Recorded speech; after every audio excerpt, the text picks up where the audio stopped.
సార్వత్రిక ఎన్నికల నామినేషన్ ప్రక్రియ మొదలై తొలి రోజు కోవూరు నియోజకవర్గంలో వైసీపీ నుండి నల్లపరెడ్డి ప్రసన్న కుమార్ రెడ్డి నామినేషన్ దాఖలు చేశారు. అయితే నల్లపరెడ్డి ఎటువంటి హంగు ఆర్భాటాలు లేకుండా పరిమిత స్థాయిలో మాత్రమే వచ్చి నామినేషన్ వేయడం జరిగింది.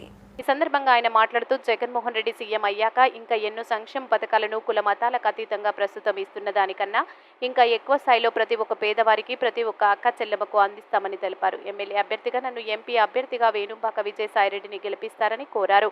కోవూరు నియోజకవర్గంలో అత్యంత మెజార్టీతో వైఎస్ఆర్సీపీ గెలుస్తుందని నల్లపరెడ్డి ప్రసన్న కుమార్ రెడ్డి అన్నారు.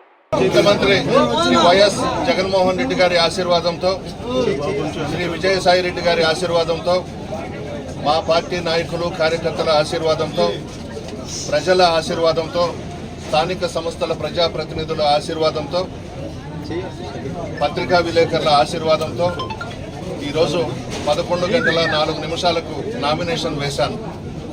ముఖ్యమంత్రిగా శ్రీ వైఎస్ జగన్మోహన్ రెడ్డి గారు ప్రమాణ స్వీకారం చేసిన తర్వాత సంక్షేమ పథకాలకు శ్రీకారం చుట్టి రాష్ట్రంలో పార్టీలు, కులాలు, మతాలు చూడకుండా, రాజకీయాలే చేయకుండా సంక్షేమ పథకాలకు శ్రీకారం చుట్టారు.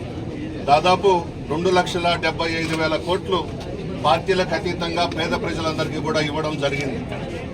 మరలా ఈ ఎన్నికల్లో వైఎస్ఆర్ కాంగ్రెస్ పార్టీ అధికారంలోకి రావడానికి, జగన్మోహన్ రెడ్డి గారు ముఖ్యమంత్రిగా ప్రమాణ స్వీకారం చేయడానికి ఈ సంక్షేమ పథకాలే మాకు శ్రీరామ రక్ష.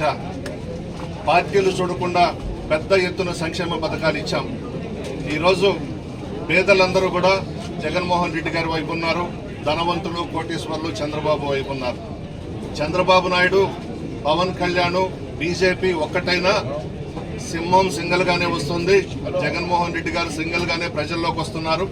ప్రజలందరూ కూడా పార్టీలకు అతీతంగా జగన్మోహన్ రెడ్డి గారిని ముఖ్యమంత్రిగా ఎంపిక చేసుకోవాలని చెప్పి డిసైడ్ అయిపోయినారు.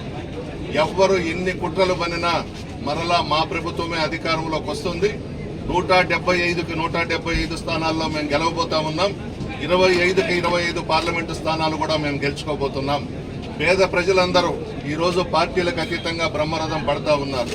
వీళ్లు ఎన్ని కుట్రలు చేసినా, కుతంత్రాలు చేసినా మరలా వైఎస్ఆర్ కాంగ్రెస్ పార్టీని పేదలందరూ కూడా ముక్త కంఠంతో గెలిపించుకొని జగన్మోహన్ రెడ్డి గారిని ముఖ్యమంత్రిగా ప్రమాణ స్వీకారం చేసే విధంగా, పట్టాభిషేకం చేసే విధంగా ప్రజలు నిర్ణయం అయిపోయినారు.